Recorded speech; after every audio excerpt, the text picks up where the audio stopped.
Hello, welcome back to Adagio Live and to our workshop on the Bach cello suite.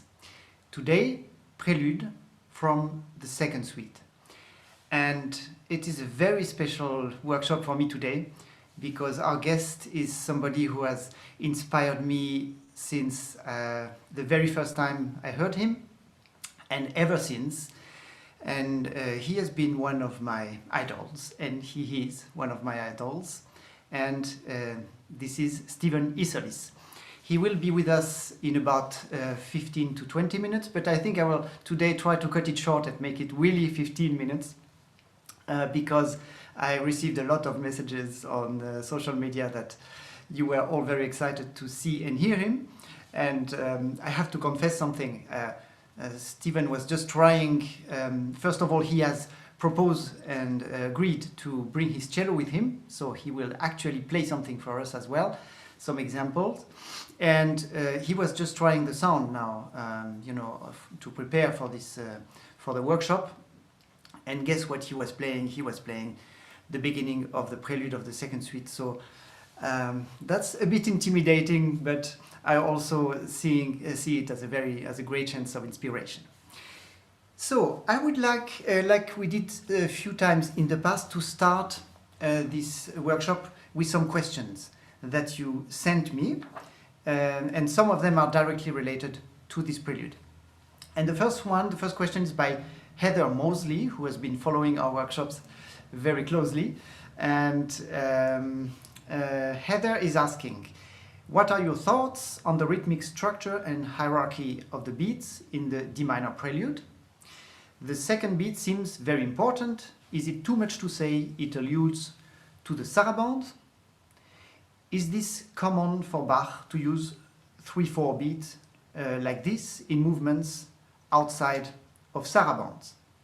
And I would add to this question by Heather a question by Jeffrey, who is asking, how do you feel about approaching the D minor prelude by eliminating all bar lines and apply rubato all across in a melodic, linear fashion, sort of like a singer would be expanding and contracting their voice? So, and my answer to Jeffrey would be that I think that probably 90% of the Baroque music, and probably in 90% of the music in general, in the history of music, the greater lines need also the smaller elements, the smaller beats, and the bar lines have to be treated in a way that they construct larger lines. But we do need, I think, to go back now to the question of Heather, that I think we do need this 3/4 feeling quite strongly, and that Bach does use it very much, quite strongly, as a compositional tool.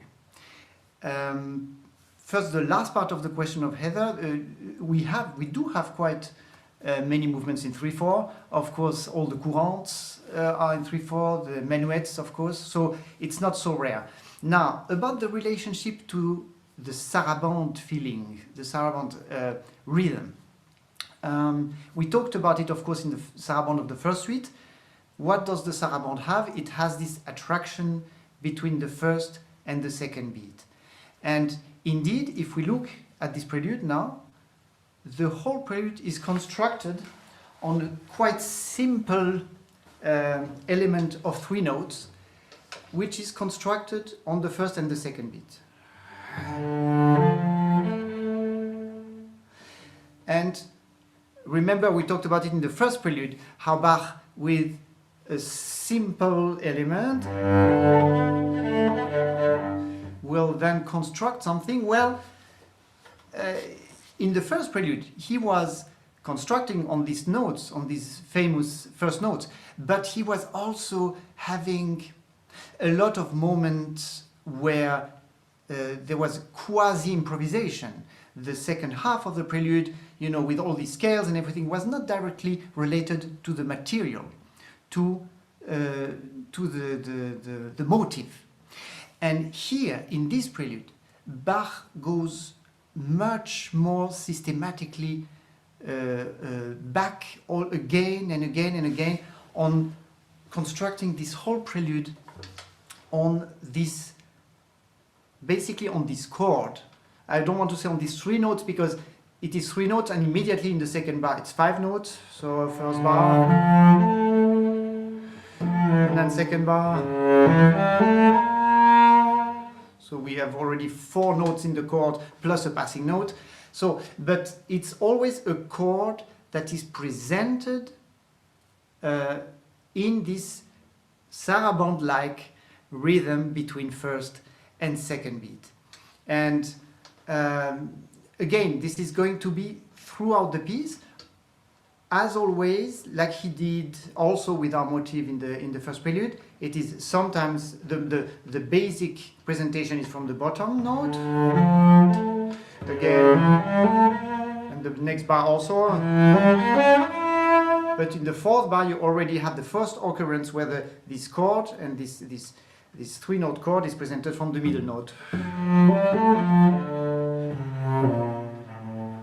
And we will see that later, turning sometimes, presenting this chord from different, sometimes from the soprano, sometimes from the middle note, will help him to construct his prelude. What we have, you remember also that in the first prelude, Bach basically was starting down there, and then he was doing his cadenzas, his scales, his thing, and then he was rising, and we finished in the sun with the motif turned around from the top, and we finished right there. Well, in this second prelude, which has, of course, because of the key of D minor, a totally different feel, we will be rising, but we will be rising actually 3 times.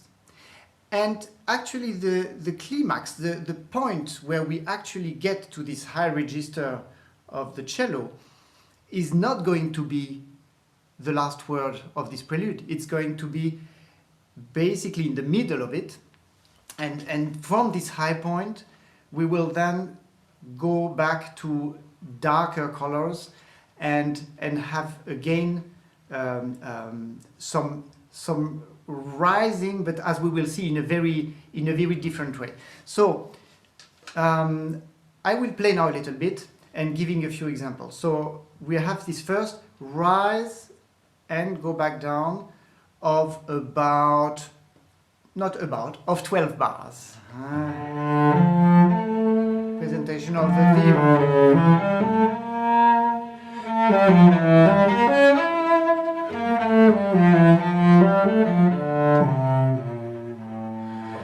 And now that we presented our key, our theme, we start our little journey. So always this chord on 2 beats.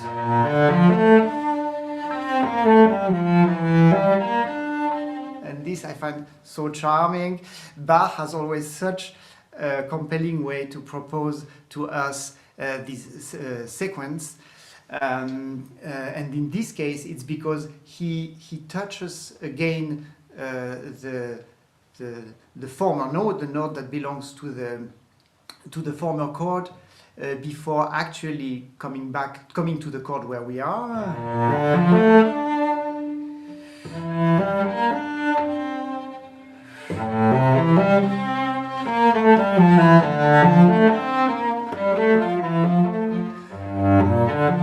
And now longer phrase.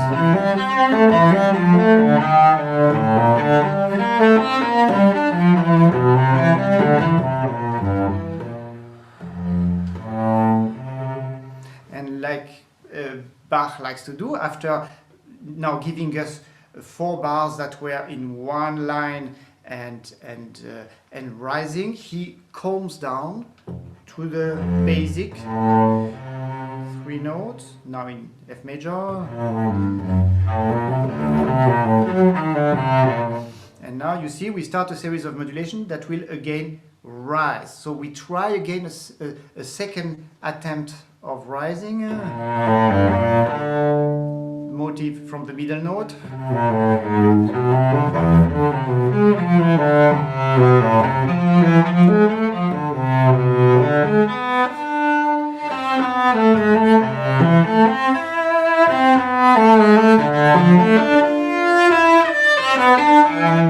High point of this phrase.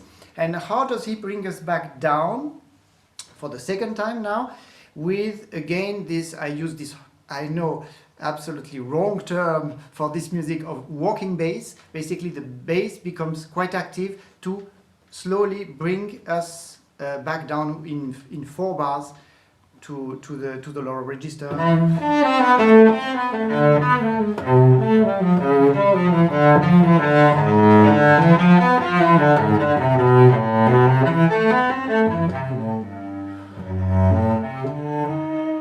And so we came back down, come back to our element, but this time we start this phrase with a diminished 7th chord, which is a very different feel than having a D minor or F. Now it's as though we would immediately start with a question and with that we are looking for something.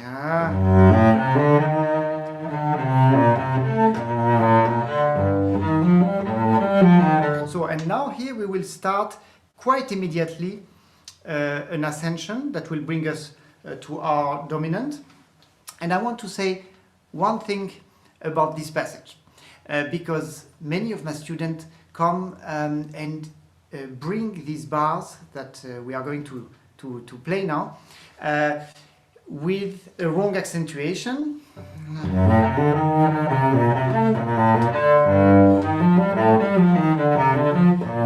So giving a heavy second beat, but a heavy second beat by itself, and with the argument, which I understand, which is to say, well, but the bass note is actually on the second beat, so we should bring it out. Well, remember now, we talked about it a few times now in the first suite, when a chord, a harmony is presented not from the bass, from another note, this is where you should give actually your attention, your sound quality, your contact with the string.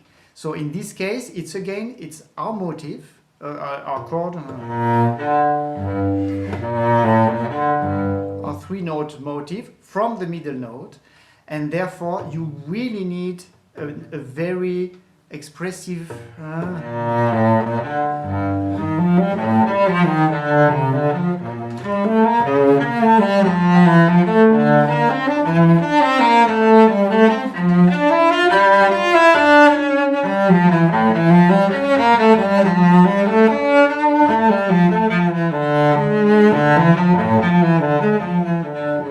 Now, this was already quite an expressive moment, and we reached our dominant. So we could think, well, that's it. That was our climax of the piece. No, we are going to go down again and rise to a much more dramatic and expressive moment.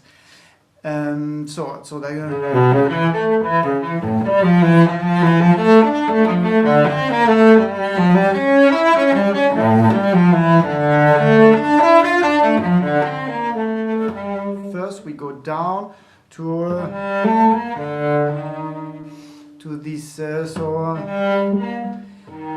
to our element, but on a so-called Napolitan chord, which gives something obviously expressive but also reflexive, maybe.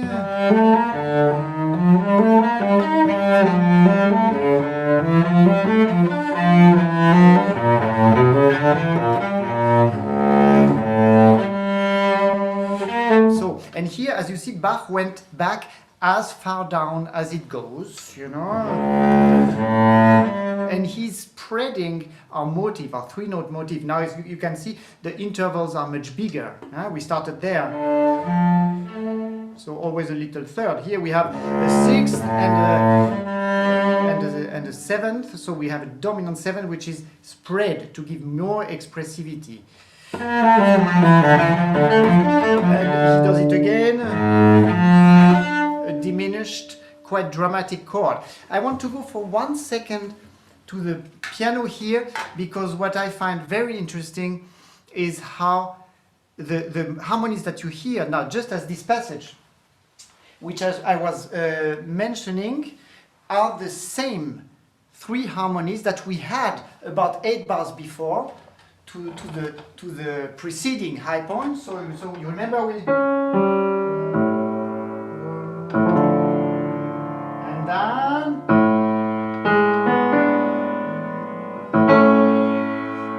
this is these chords, and they are here again presented like if Bach.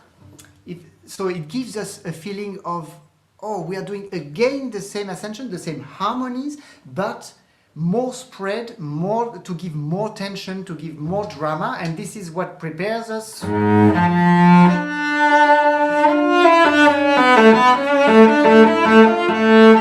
the actual high point of the place, where, of course, we have our motive, but from the top this time, not from the middle note.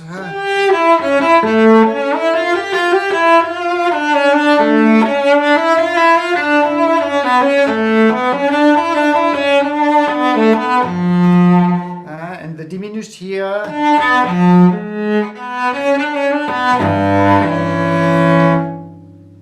And then the only pause, the only break, the only moment of silence in this prelude is after a chord actually pretty much as dissonant as goes in the Baroque times, because you have a tritonus, you know, the interval of the devil, and so this creates the combination of this harmony and the pause and the silence creates a great feeling of expectation. And of course, what does Bach do instead, you know, of sorry, I did it again. So, and then of course we think we'll get something like, you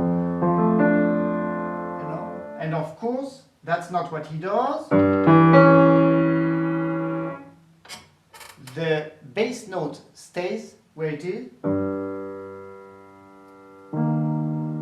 And we have again this Napolitan chord that we had before, which brings us back, which gives us a feeling that even when we go to this climax, even when we tell, we tell, I don't know, I want each of you to decide what feeling it is. I'm afraid to put words on it, because you might have totally different words than me. Stephen will certainly have different feeling of it, but maybe despair or something. But then there is also a sort of resignation.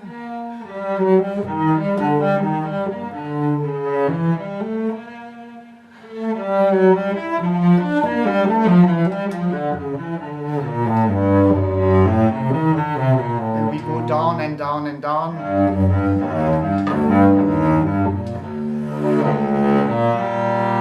And now we have a last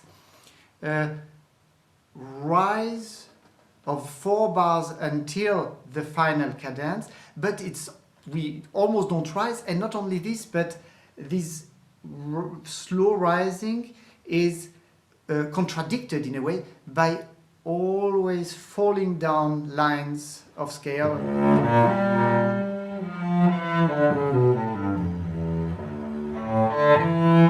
We try again our motive, but we fall back.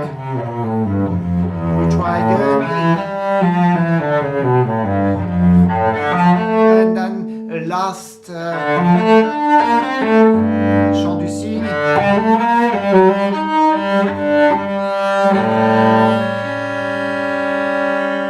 And then the famous last bars, very, very famous last 5 bars of this prelude. I say very famous because for those of you who are not cellists, there is this ever-going debate, and here we have the question was asked, I think, let me see, somebody asked about the cadenza. Yes, it was again Jeffrey who was asking regarding the final 5 bars of the prelude. When one writes their own cadenza, can the improvisation go beyond the range limit of the highest and lowest notes found within this prelude? So before going specifically to his question, so there is always this debate. Should we just play these chords or should we do a cadenza? I will again mention Anno Bijlsma, my great mentor for this music, who had, as always, a way to explain his decisions, his choices, with a lot of humor. And he was explaining, he thought that at this place we should do ornamentations, we should add notes, we should do melodic notes, because probably what happened is that Bach was working and then somebody knocked on the door and he didn't have time to finish, so he just put the last chord and he rushed to the door to open the door.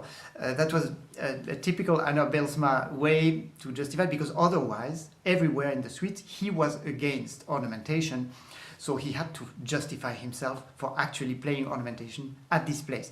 And probably this place is the best transition to call our guest and ask you, dear Stephen, whether you play ornamentation, yes or no, and if you have if you could tell us more about this. Dear Stephen, welcome. Hello. Hello. Hello, Stephen. Yeah. Very Hello. interesting. Hang on. Oh, thank you. It was very, very intimidating for me to do this with knowing that you were there. But maybe we could start there, Stephen, because this is an ever-going question debate about these last bars. How do you see that? Well, I loved Anna Bijlsma as well. We used to meet and argue for hours, and I would argue that one too. It doesn't make sense because there are 2 manuscripts. The Kellner manuscript and the Anna Magdalena Bach manuscript are copied from different versions, presumably both from Bach, and they both have the 5 chords. And so do the other later 18th century manuscripts, although they're not, we don't know where they're copied from. But Bach wouldn't have had 2 people come at the door. I think he wants those 5 chords. And my feeling, but it's very individual and it may be complete rubbish, is that the whole of the suites are scenes from the life of Christ, and that those 5 chords represent the 5 wounds of Christ on the cross. Yeah, we had excuse me, Stephen, I didn't want to interrupt, but just because Heather, who has been following this workshop, she had a question specifically when she heard that you were going to be here today. She said, I remember hearing Stephen Isalis say he sees the suites as 2 groups of 3 suites following something of the Christian message of birth, crucifixion, resurrection, despite these pieces being secular dances. So sorry. So basically, that's what you were starting to say about the crucifixion. The fact that the dances doesn't make them secular. So the Bieber mystery sonatas, they're all dances. That's that's a dance. Bach dances to God. So that's just my feeling. That's the only way. I used to do ornamentation, and I thought, why are those 5 chords there? Why does he write the 5 chords? Which, it's not like the Chaconne where he set up a pattern and then he says, go on with the pattern. It's nothing like that. So yeah, I think they should be chords, but it's up to everybody. I used to do ornamentation. I did write something quite nice. I can't remember what it was, yeah. You can't say it's wrong, but it's very strange that it should be in both manuscripts. Oh, and by the way, in Kellner, it's not.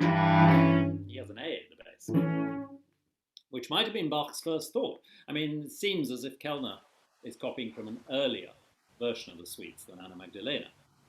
So it's interesting that. Okay. Kellner could well have made a mistake. He makes many mistakes, so does she. It is interesting that he doesn't have the G in the bass. Yeah, definitely. Before the B flat. Because I've often wondered with this G, because How do you see it? If we play the G down there, do you think there is an implicit even lower A? Because we are still on our dominant pedal, no? Yes, I mean I don't know, it's still a dominant chord. Yeah. Um, and I'd completely agree with you with people who accent the second beats because the bass seems to change that. No, it changes on the first beat. He doesn't, you don't hear it. I mean, you hear it in your head, in fact, but he doesn't sound the note. And that's, I remember saying to Franz Bruggen, how can you explain what's so miraculous about the Bach suites?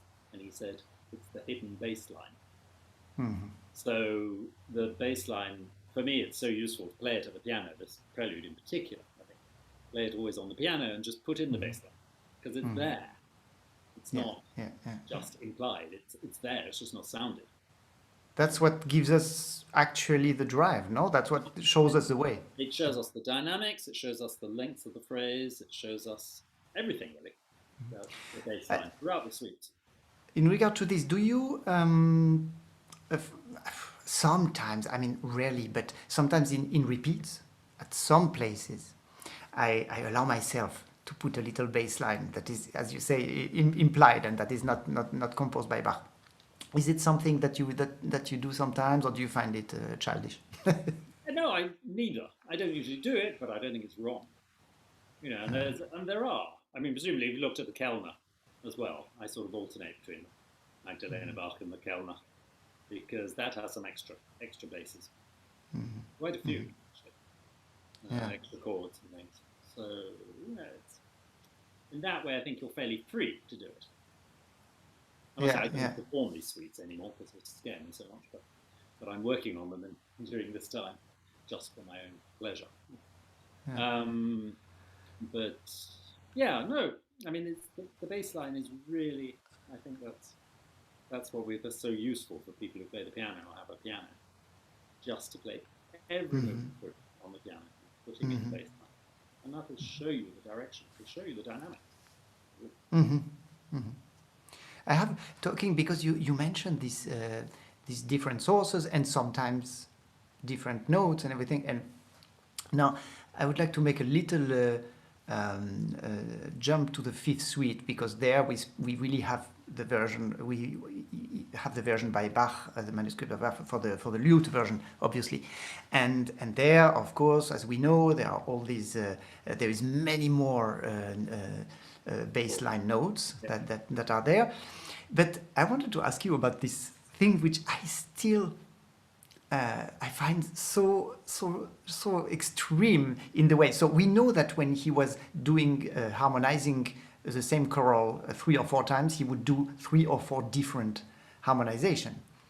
So and there is this absolutely enormous example with the last chord of the prelude, which is for us cellists a wonderful tierce picarde, and finishing, you know, like in a glorious way, in a way, you know, like, yes, we have played our little fugue, but nevertheless our fugue, and in the lude version it stays in minor. So and I find this such a. Do you think he was just playing with us, like going once in playing with us? I think because the lute gives such a different atmosphere, it can't have the dynamics that the cello can have. It can't end with the same, amount of drama. It's going to be different. I mean, he's such a practical composer, Bach. I mean, all those chords in the sixth suite, it's not just because there are 5 strings. It's also because he knows that a 5-string cello, the bridge will be different. It's easier to play chords because the spacing between the strings is more narrow. I mean, he's incredibly practical. Even the first prelude, it's the most perfect use of the cello ever. And he's I think it's an instrumental thing. Just to pick it on the lute, it might sound disappointing, whereas on the cello, it sounds dramatic. Yes, sorry, I got the technical advice from Eric, our technician. I agreed him that I should put myself on mute when you speak, because apparently I'm making some strange noises here. Stephen, 2 things. First of all, I'm thinking we have the chance to have you here. You brought your cello with you, so I can't imagine that I'm going to make you talk all the time, and we are not going to. Yeah, so if there. I just feel comfortable with my cello. We're not play.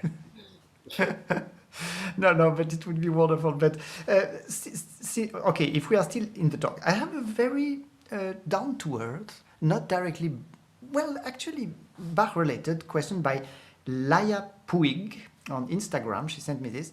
A very simple question. She's a cello teacher, and she says most of her students, of her pupils, get a totally blocked left hand when they play Bach.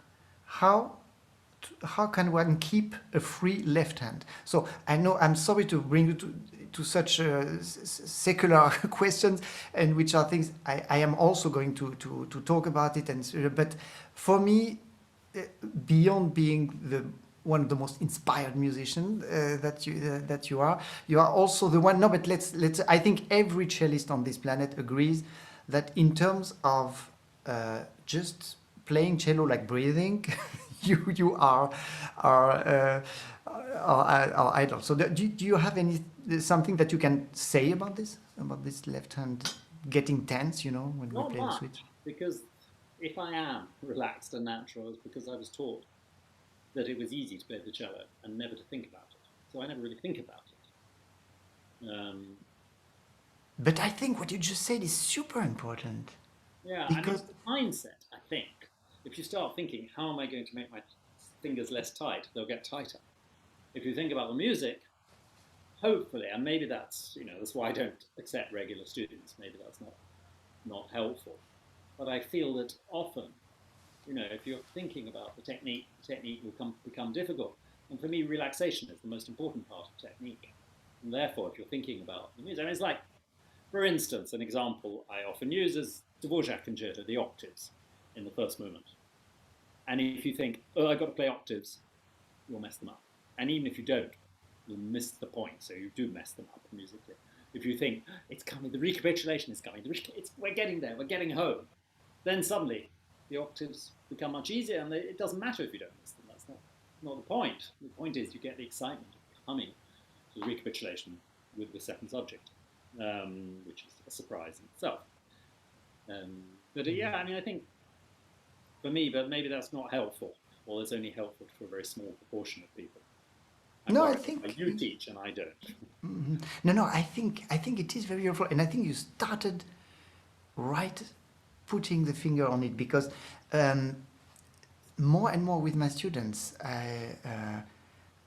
we have been talking about this, and I've been telling them that I think that the only actual way to overcome problems, I mean, like these challenges, these things, is to actually say, oh, to look at it differently. It's not a problem. It's actually not right, and to realize that, to also, for example, shifts. For example, for me, shifts have not always been, so easy, and I still have to practice them a lot. To practice them a lot, but to remember that putting your hand here or here is actually, it's not, in a way, it's not a big deal, and we have to learn that it's not a big deal. So I think that's wonderful. It's going to be very helpful for our viewer. One more question, if I may, that comes again from Heather. She was very inspired. She sent me a very long text. Sorry, but just before you do that, I agree with that. It's unusual for the second beat to be so important outside of a saraband. But I don't think this is anything like a saraband. Much more sort of, it's important because that's the motive. That's the you don't have sarabands sort of going up in quite the same way. Sarabands, the first and second tend to be equal usually, and here it's rising to the second beat, which is not like a saraband. Sorry. Yes. I'm very happy you clarified that, and that just doesn't sound like a. To me, it doesn't sound like a saraband. Immediately, it sounds more like an aria or meditation. I mean, not that the saraband can't do meditation, but it doesn't sound like a dance. So at the most, one could just say that the relationship, if there is that we go from the first to the second beat, and that's yeah. it. Yeah. But I mean, it's motivic rather than Yeah. you. So Heather also said, I know Iselis talked about finding it difficult to perform Bach. Well, I didn't know that, and I don't do it. that she read this somewhere, and she says, "How is the solitary nature of the suites both inspiring and intimidating for you?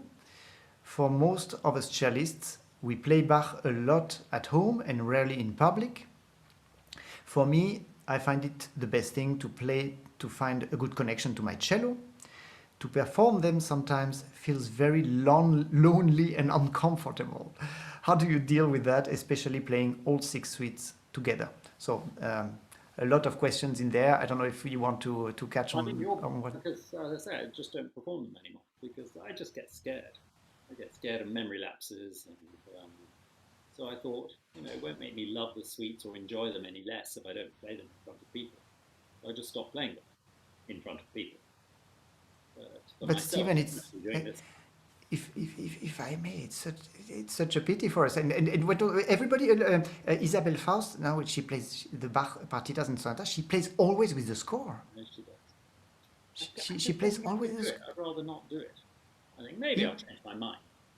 I might be doing actually some private concerts just for something to do in July. And maybe I'll play a couple of Bach suites there, but it's a very small group of people. Okay, so I'll tell secretly to our viewers to write messages on Twitter to Stephen to push him and into playing them again for us. I did them again. I said I wouldn't do it again. Then Jean-Guihen at the Wigmore persuaded me to do it one more time. And so I did it. Oh, it's such suffering for me. I was just so nervous. I felt like, I was going on. The thing is, I did it in 2 evenings, which I think you did too, right? In 2 evenings. And I felt, it was like going on to the scaffold or to the guillotine to be executed, except I had to do it twice. 2 evenings. So, when I do them in 2 evenings, what I find difficult is the beginning of the second evening. To come back, because the journey has been a bit, I don't know. I agree. Yeah, because there is something about these 6 weeks that take you on this journey, and then suddenly, okay, pause. You go sleep. You have breakfast. You go shopping, and then you come back to the dress rehearsal, and then you start the story in the middle. I find this quite challenging. I must say. Yeah, I mean, I think the order is a slight problem because ideally you do 1, 2, 3, 4, 5, 6, but you can't do 4, 5, and 6 in one concert. Apart from that, I would never start with the 4th suite, but then one concert's much too short, one's much too long. So I used to do 1, 5, 4, 2. No, that can't be right. Maybe I can't remember that. But I think probably. Anyway, I remember starting the second one with 2. No, that's right. Sorry, 1, 5, 4, 3, 2, 6. That's right. So you have the minor in the middle, at least, of both concerts. Because it's very interesting that it does seem to be 2 sets of 3 with Bach suites. It's major, minor, major, major, minor, major. But then he sort of puts it in hemiola, because you have minuet, minuet, bourrée, bourrée, gavotte, gavotte. He's telling you it's not just 3 and 3. It's 3 and 3 and 1, 2, 3, 4, 5, 6. A set of 6.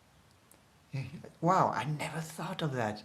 Yeah. That he actually put the miola even in the way he is putting the movements. Amazing, amazing.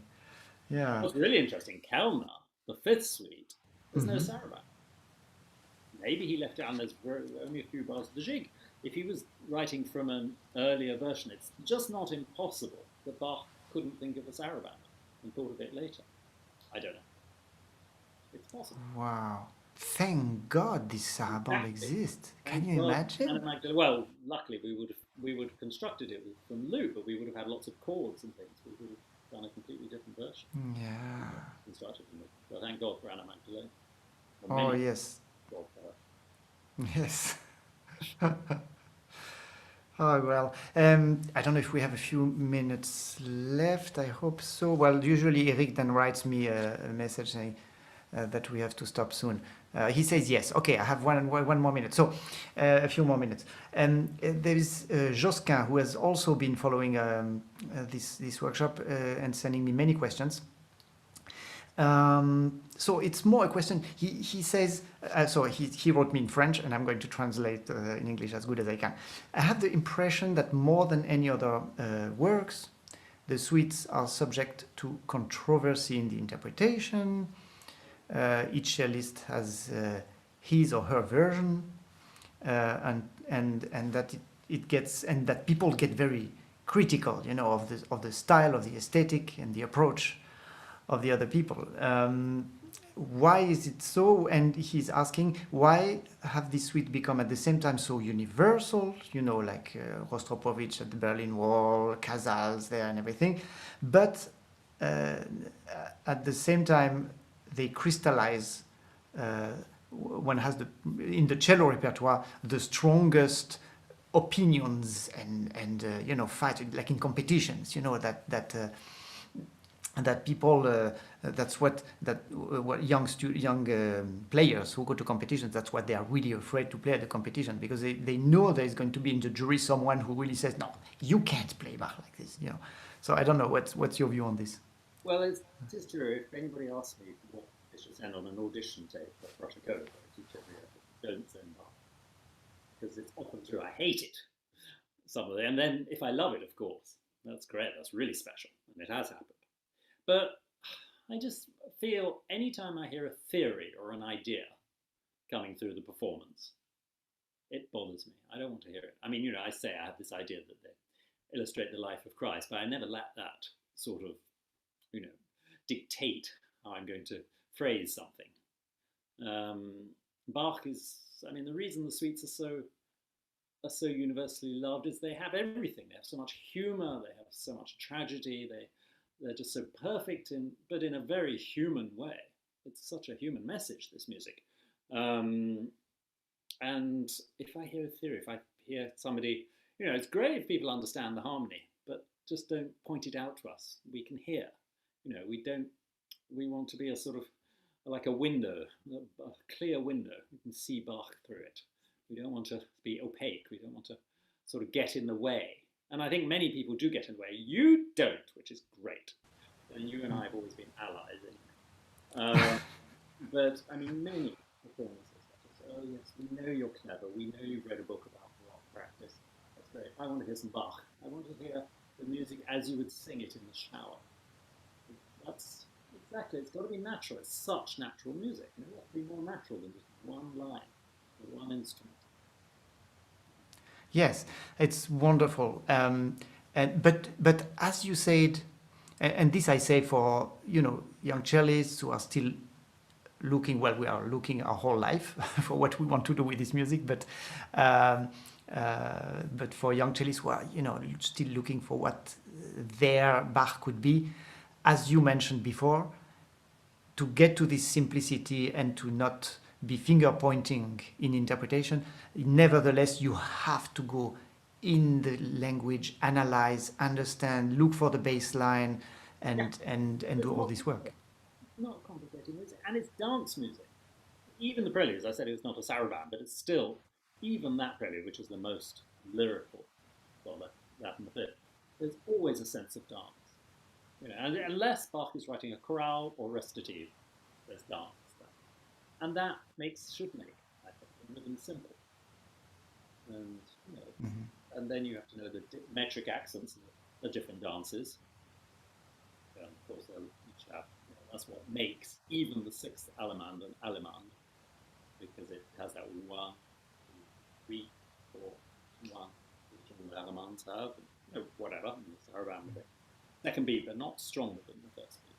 First beat is always, and that second question you say, no, you always have to know where the bar line is. It's always very important. You can go against it, but you know where it is.